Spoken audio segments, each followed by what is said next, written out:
ఓం శ్రీ గురుభ్యో నమః. హరి ఓం. అందరికీ నమస్కారం. చాలా రోజుల తర్వాత మనం వీడియోలు చేయడం జరుగుతుంది. ఇది మధ్య రీల్స్ మాత్రమే చేసాం, షార్ట్ వీడియోస్. ఇప్పుడు ఫుల్ ఫ్లెడ్జెడ్ గా చేయాలని డిసైడ్ అయ్యాము. అందుకని ఇంక నుండి మంచి వీడియోస్, మీకు కంటెంట్స్ మీకు ఇంక నుండి దొరకబోతుంది. ఇదే విధంగా ఇప్పుడు ప్రత్యేకంగా మనకు ఉగాది దగ్గర వస్తుంది కాబట్టి ఈ శనిగ్రహం 2.5 సంవత్సరం కుంభరాశిలో తను ముగించుకుంటూ తన ప్రయాణాన్ని మీనరాశిలోకి ప్రవేశిస్తున్నాడు.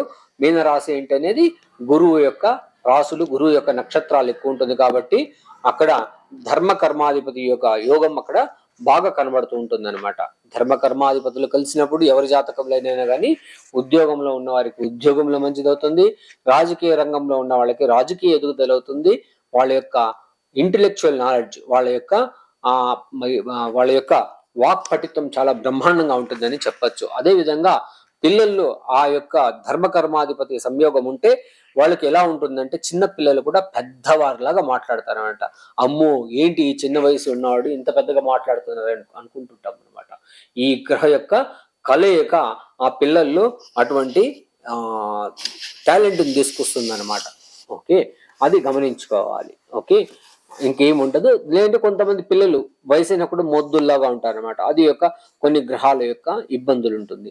అదే విధంగా ఇలా ఉంటే ఇలా పాజిటివ్, అలా ఉంటే అలా నెగిటివ్ కూడా ఉంటుంది అనమాట. కొన్ని దాన్ని సూక్ష్మంగా గమనించుకోవాలి. ఇక్కడ మీరు మిథున రాశి వారైతే 10వ స్థానంలో శని యొక్క సంచారం అవుతుంది. దాన్ని మనం 10వ స్థానాన్ని కర్మస్థానం అన్నమాట అంటామంట. కర్మస్థానం అంటే మనం చేసే ఉద్యోగం, మనం చేసే పని, ఉద్యోగం, వ్యాపారం ఇట్లాంటివి ఏదైనా కూడా తీసుకోవచ్చు అనమాట. బాగుందా అంటే ఎస్ అని చెప్పచ్చు, బాగలేదంటే ఓకే అని చెప్పచ్చు. రెండు విధంగా మిక్స్డ్గా ఉంటుంది అనమాట. అత్తగారికి అంటే ఇక్కడ 10వ స్థానాన్ని అత్తగారిని కూడా అంటామన్నమాట. అత్తగారికి కొద్దిగా ఆ ఇష్యూస్ అంటే ఏదైనా కొద్దిగా ఇబ్బందులు అయ్యే అవకాశం ఉంటుంది. భయపడాల్సిన పర్లేదు, కొన్ని పరిహారాలతో కూడా ఇవ్వగలుగుతాము. వాళ్ళు చేసుకుంటే ఆ అత్తగారికి ఎటువంటి ఇష్యూస్ ఉండదు. ఉద్యోగ స్థానంలో కానీ తన పేర్లు ఇప్పుడు ఉద్యోగ స్థానంలో కొన్ని ఇబ్బంది ఉంటుందన్నమాట. అందుకని కేర్ఫుల్గా ఉండాలి. తర్వాత తన పేర్లు ఏ వ్యాపారం కూడా చేయకుండా ఉండడం మంచిది. చాలా కేర్ఫుల్గా ఉండాలి. భర్త నుండి అనుకూలం ఉంటుంది. స్త్రీ రాశి వారికి అయితే ఏ విధంగానూ అనుకూలం మంచి కాలం అన్నమాట. అది ఎలా కనబడుతుందంటే వీళ్లకు ఆ కర్మస్థానం బాగుండడం మంచి కాలం అని చెప్పచ్చు అనమాట. పార్ట్నర్లో జాతకంలో చూసుకుని దాన్ని సెలెక్ట్ చేసుకోవడం మంచిది అనమాట. అప్పుడు అన్నాను కదా, ఎవరికి అనుకూలం అంటే భార్యకు అనుకూలంగా ఉంటుంది అనమాట. భర్త నుండి భార్యకు అనుకూలం ఉంటుంది అనమాట. అది కొద్దిగా కన్ఫ్యూజ్ అవ్వద్దండి.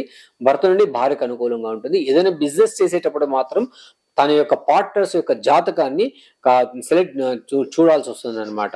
ఆ పార్ట్నర్స్ యొక్క జాతకంలో కూడా కొన్ని శని ఉన్న చోట కేతుగ్రహం ఉండకూడదు, కేతుగ్రహం ఉన్న చోట శని గ్రహం ఉండకూడదు.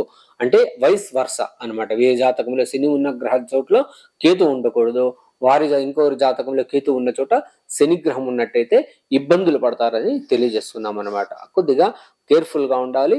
5 సంవత్సరాలు అయితే చాలా బ్రహ్మాండమైన కాలం, చాలా అనుకూలమైన పరిస్థితులు ఉంటుంది. తర్వాత చేసే ఉద్యోగంలో చాలా అనుకూలంగా ఉంటుంది. తండ్రి నుండి అనుకూలం ఉంటుంది. ఫారిన్ ట్రావెల్స్ లో అనుకూలంగా ఉంటుంది. తర్వాత వాహనం ఇల్లు అవంతా కూడా అనుకూలంగా ఉంటుంది. చాలా బ్రహ్మాండమనే చెప్పచ్చు అనమాట ఇది. ఓకే, అలా ఉంటుంది. చూసుకుని మీ యొక్క ఈ 5 సంవత్సరాలు చాలా మంచి కాలం అనమాట. ఇప్పుడు కర్మస్థానం అయితే ఇప్పుడు 10వ స్థానం అంటాము. తర్వాత మారిన తర్వాత 11వ స్థానంలో కూడా వస్తారనమాట. 2.5 + 2.5 5 సంవత్సరాలు. అదే చెప్పడం అనమాట. 5 సంవత్సరాలు అంటే ఈ 5 సంవత్సరాలు చాలా బ్రహ్మాండంగా ఉంటుంది చెప్తున్నాం అనమాట. ఎస్పెషలీ చిరు వ్యాపారులు, చిన్న వ్యాపారస్తులు అప్పులు తీరిపోతుంది అనమాట. వాళ్ళకి ఏదైనా ఇళ్లకు సంబంధించిన లోన్స్ ఏదైనా ఉంటే కూడా క్లియర్ అయిపోతుంది అన్నమాట. అందులోనూ మృగశిర నక్షత్రం వారు దుర్గాదేవిని అంటే పురాతనమైన దుర్గాదేవిని యొక్క ఆరాధన చేయడం చాలా మంచిది. ఇది వాయుతత్వ రాశి కాబట్టి ఆ మంత్ర విద్యలతో, అంటే మంత్ర విద్యలు అంటే వేరే మంత్ర విద్యలు కాదు, పాజిటివ్ అనమాట. అంటే ఇది మంత్రోచ్చారణలు, సహస్రనామ పారాయణలు, అష్టోత్తర పారాయణలు, త్రిశతి నామ పారాయణాలు అనమాట. ఆ పారాయణాలతో తర్వాత సహస్రనామాలతో త్రిశతులతో అర్చన చేయడం చాలా మంచిది అనమాట. గ్రహాలను అంటే ఈ మంత్రాలతో దేవతలను ఆరాధన చేయడం వల్ల గ్రహాలు కూడా మనకు అనుకూలిస్తుందని తెలియజేస్తున్నాం అన్నమాట. ఇది అదే విధంగా దీన్ని 3వ స్థానాన్ని కాలపురుషంలో చెయ్యి అంటాం అనమాట. చేతితో చేసే పని లేదంటే మన యొక్క దాన ధర్మాలు చేయడం చాలా అనుకూలంగా ఉంటుంది అనమాట. దేవుణ్ణి ఆరాధించడం, మొక్కడం కూడా మంచిది అనమాట. ఓకే, సుబ్రహ్మణ్య ఆరాధన చాలా మంచిది. మా సుబ్రహ్మణ్య మంత్రాలు, తర్వాత కొన్ని సుబ్రహ్మణ్యంలో కొన్ని ఇది ఉన్నాయన్నమాట.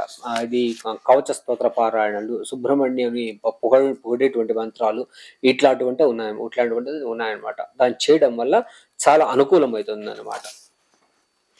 అదే విధంగా పాటలతో దేవుణ్ణి కీర్తించడం కూడా మంచి అనుకూలం అన్నమాట.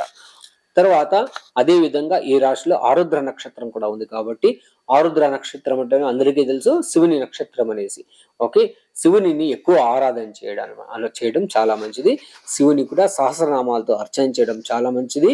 తర్వాత మనం చేసే పారాయణాలు, మనం చేసే కీర్తన వల్ల దేవుడు సంతృప్తి చెందినాడా లేదా అని తెలుసుకోవడం ఎలా అంటే, అప్పుడు మన దేవస్థానానికి వెళ్ళినప్పుడు ఎంత రష్ ఉన్నా కూడా మనకు చాలా ఈజీగా దర్శనం అయిపోవడము ఇదంతా కూడా అనుకూలం అన్నట్టు. దేవుడు అక్కడ పిలుచుకురావడం, ఒక హారం వేయించుకోవడం, లేదంటే దేవుడి నుండి ఏదైనా పుష్పాలు, అక్కడ నుండి తీర్థ ప్రసాదాలు ఈజీగా దొరికింది అనుకోండి, మనం చేస్తున్నటువంటి ప్రార్థనలు కూడా మన్ని కూడా అనుకూలిస్తున్నాయని దాని అర్థం అనమాట. సపోజ్ మనం వెళ్ళేసరికి దేవస్థానం మూసేసినారు, దేవస్థానం నుండి రష్ ఎక్కువ ఉంది, మనం ఎంటర్ అవ్వలేదు అంటే మనం చేస్తున్నట్టు ఆరాధన ఏదో ఒక లోపం ఉందని మాత్రం తెలుసుకోవాలన్నమాట.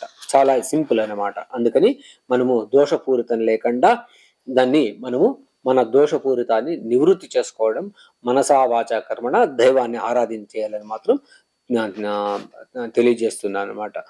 పాపాలు తొలగిస్తాడు శివుడు కూడా, మంచి సంచిత కర్మలు ఇవంతా కూడా తొలగిస్తాడు అనమాట. ఏదైనా పురాతనమైన ఆలయాలు, శ్రీశైలం, తర్వాత ఈ అరుణాచలం, తర్వాత వచ్చేసి ఇంకా గోకర్ణ క్షేత్రాలు, శివుని యొక్క చాలా క్షేత్రాలు ఉన్నాయన్నమాట. ఆ క్షేత్రాల్లో వెళ్ళి రావడం చాలా మంచిది అనమాట. అక్కడికి వెళ్ళి దర్శనం చేసుకోవడం వల్ల మంచి అనుకూలం అయితే అవుతుంది, కర్మలు తొలుగుతుంది అనమాట. అదే విధంగా పునర్వసు నక్షత్రం వాళ్ళైతే ఈ వెంకటేశ్వర స్వామి యొక్క ఆరాధన చేయడం, ఆ పునర్వసు నక్షత్రానికి సంబంధించిన చెట్టును ఆరాధన చేయడం, దాన్ని పెంచడం చాలా అనుకూలం అన్నమాట. చెట్టును నాటాలి, మళ్ళీ పాలు నీళ్లు పోయాలి అనమాట. దీనికి సంబంధించిన చెట్టు ఏదంటే వెదురు చెట్టు అనమాట. వెదురు చెట్టుకు పాలు పోయడం, నీళ్లు పోయడం చాలా మంచిది. ఏదైనా దేవస్థానాలు, ఏదైనా కొన్ని స్థానాల్లో ఈ నాటడం కూడా, చెట్లు నాటడం కూడా చాలా మంచిది. ఇంకా కూడా నవనీత కృష్ణుణ్ణి ఆరాధన చేయడం చాలా మంచిది అనమాట.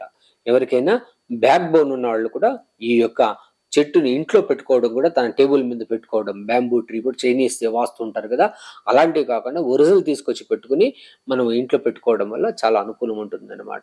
ఎక్కడికైనా కూడా దేవస్థానానికి వెళ్ళినప్పుడు ఈ యొక్క చెట్టు దగ్గర కానీ ఆ యొక్క పరిసరాల్లో 2.5 గంట సేపు కూర్చోవడం, పిల్లులకు, కుక్కలకు, ఉడతలకు ఫుడ్ వేయడం చాలా మంచిది అనమాట. ఇది చేస్తే మంచి అనుకూలమని తెలియజేస్తున్నాము. మీ భవిష్యత్తు బంగారు భవిష్యత్తు అవ్వాలని కోరుతూ, సర్వే జనా సుఖినో భవంతు, సన్మంగళాని భవంతు.